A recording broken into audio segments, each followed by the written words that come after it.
जोड़े आसमान पर बनते हैं और जलजला जमीन पर आता है।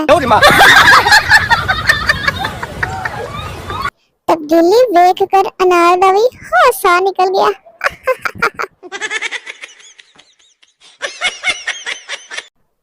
यार बोटी कहाँ गई, लब नहीं रही मुझे।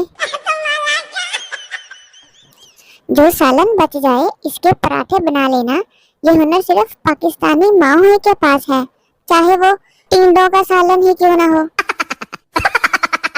लड़कियां अपनी कजन की शादी पर लहंगे पहनकर कुछ ऐसे घूम रही होती हैं। हाय शकीला, मेरा लहंगा ना थल्ले दे रही, परे हो के तोर। लड़कियां पिज़्ज़ा ऑर्डर करने के 10 मिनट बाद, कमीना आया नहीं कि राज तो नहीं खान बह गया।